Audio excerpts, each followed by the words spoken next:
तक मैंने जितने भी प्रसंग बनाए हैं अपने चैनल के लिए, वो ज्यादातर गायकों या गायिकाओं या संगीतकारों पे ही बेस्ड थे।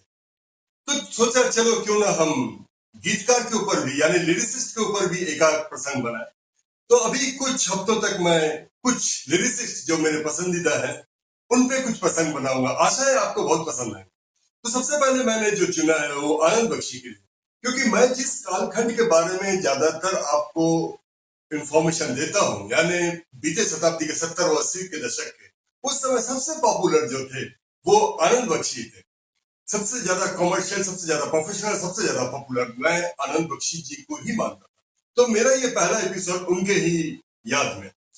दोस्तों, आनंद बख्शी जी अपना जो जीवन आरंभ किए थे एक सैनिक के रूप में। शुरू में वो मिलिट्री में थे, लेकिन वो मिलिट्री में रहते हुए सोचते थे जो मैं कुछ गलत कर रहा हूँ, क्योंकि उनका जो अंदर का जो आर्टिस्टिक दिलो दिमाग था वो उन्हें वहां काम नहीं करने दे रहा था। वो मन से चाहते थे गायक बनने के लिए, एक लिरिसिस्ट गीतकार बनने के लिए। सो वो बॉम्बे की तरफ दौड़ के आ गए। उन्हें बहुत स्ट्रगल करना पड़ा इस स्टूडियोज, लेकिन काम नहीं मिल पाया। वैसे ही समय में एक समय ऐसा आया जो एक स्टूडियो में बैठे हुए थे, एक फिल्म चल रही थी वहां पे जिसका नाम था भला आदमी, उसका हीरो थे भगवान दादा।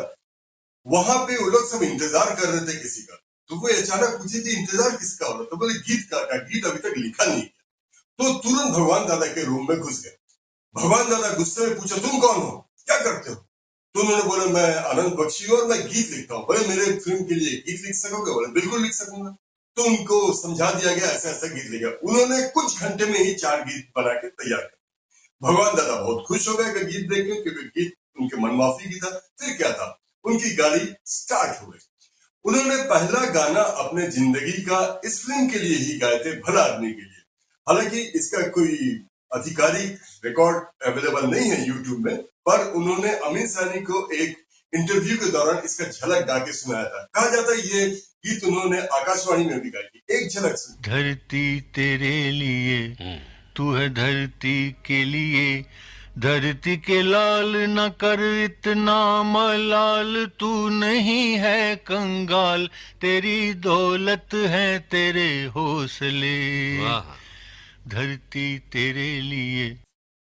दोस्तों, फिर धीरे धीरे और थोड़ा स्ट्रगल शुरू हुआ और ऐसा करते करते उन्हें धीरे धीरे काम मिलना शुरू हो गया। जब फूल खिले से तो वो चमक ही गया। उन्हें सबसे ज्यादा पॉपुलरिटी जो मिला था वो हरे राम हरे कृष्ण से मिला था, जो कि आप शुरू में सुन। फिर राजेश खन्ना का दौर आया। राजेश खन्ना ने ये डिक्लेयर कर दिया जो मेरे जितने भी फिल्म होंगे उसमें आनंद बख्शी ही गीत लिखे, और इसलिए आनंद बख्शी का तो सिक्का चल पड़ा और बहुत फेमस हो गया। उन्हें दोस्तों गाने का भी बहुत शौक था। तो सबसे पहले तो नहीं कहूंगा, दूसरे बार जो चांस दिया गया वो फिल्म मोम की गुड़िया के लिए, जो 1972 में आई। इसका म्यूजिक डायरेक्टर थे लक्ष्मीकांत प्यारेलाल। इस फिल्म में एक नया हीरो थे रतन कपूर या रतन कुमार नाम से, जिनका आवाज शायद इनसे मिलता जुलता था। इसलिए इस फिल्म में उन्हें 2 गीत गाने का मौका मिला। पहला गीत जो था वो लता मंगेशकर के साथ, एक झलक। बागों में बहार आई, होठों पे पुकार आई, आजा आजा आजा आजा मेरी रानी, बेकरार आई, डोली में सवार आई। दोस्तों, ये गीत बहुत पॉपुलर हुआ था। ये बिना का गीतमाला में भी ये गीत एंट्री ले ली थी। दूसरा गीत उनका एक सोलो था इस फिल्म में और थोड़ा सीरियस टाइप का था, उससे भी एक झलक सुनिए। मैं ढूंढ रहा था सपनों में तुमको अनजानो अपनों में, रास्ते में मुझे एक फूल मिला तो।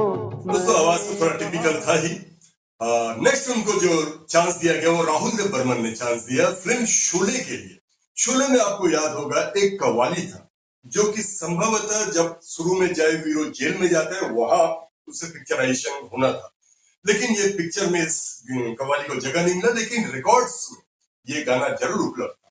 इसे 4 गायक मिलकर गाए थे, यानी किशोर कुमार जो कि संभवतः धर्मेंद्र जी के लिए थे, मन्ना डे जो कि संभवतः अमिताभ बच्चन के लिए, जैसे कि ये दोस्ती गाना था, और साथ में भूपेंद्र भी थे और साथ में आनंद बख्शी।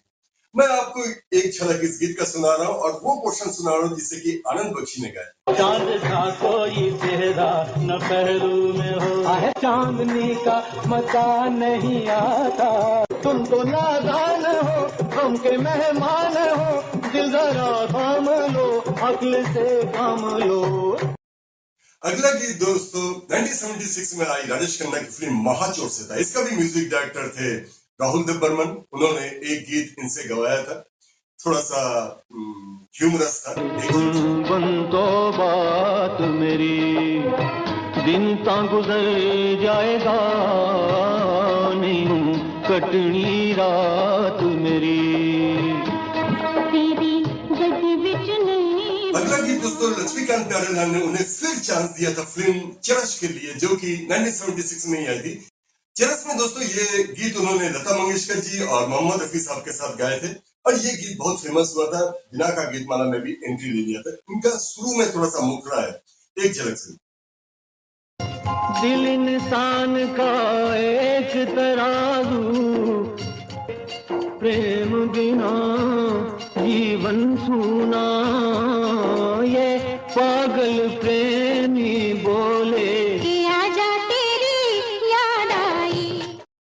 ओ जालिम हर जाई के आजा तेरी याद आई। तो दोस्तों ये गीत भी बहुत ही कर्णप्रिय हुआ था, बहुत फेमस हुआ था दोस्तों। उनको जो आखिरी जो गाने का मौका मिला था वो फिल्म बालिका बधू से था। ये भी म्यूजिक डायरेक्टर राहुल देव बर्मन थे। लेकिन दोस्तों ये दुर्भाग्य था, ये जो गीत था ये बैकग्राउंड ट्रैक था, लेकिन इन मौके में इसे भूपेंद्र जी से फिर से गवा लिया गया और फिल्म में भूपेंद्र जी वाला ही पोर्शन यूज किया गया। लेकिन रिकॉर्ड में ये अवेलेबल है, यूट्यूब में भी ये अवेलेबल है। मैं उस गीत का ही झलक में भूपेंद्र जी का आवाज को हटा के आनंद बख्शी जी का आवाज को ऐड करके आपको एक झलक। जगत मुसाफिर खाना, लगा है आना जाना, ओ जगत मुसाफिर खाना। तो दोस्तों ये था किस्सा जो आनंद बख्शी साहब केवल गीतकारी नहीं थे, वो समय समय पे गाने गाते भी थे। उनको गाने का बहुत शौक था। यूट्यूब पे आपको बहुत सारे ऐसे गीत मिल जाएंगे पार्टियों में गाते हुए, अपने लिखे हुए गाने आप वहां से सुन सकते हैं। तो आज का आपको ये एपिसोड कैसा लगा आप कमेंट बॉक्स में जरूर कहिएगा और आपको आनंद बख्शी के लिखे हुए सबसे ज्यादा पसंदीदा गीत कौन सा है ये भी जरूर लिखिएगा। मुझे तो है चिंगारी कोई भर के सबसे ज्यादा पसंद। तो आज के लिए बस इतना ही। एक लाइक और एक हाइप तो बनता ही है। और अगर आपने अभी तक हमारे इस चैनल को सब्सक्राइब नहीं किया तो मेरा आपसे हाथ जोड़ के निवेदन है कि चैनल को सब्सक्राइब जरूर कर लीजिए, ताकि जब भी मैं ऐसा कोई प्रसंग बनाऊं तो आप तक जरूर पहुंचे। नमस्कार।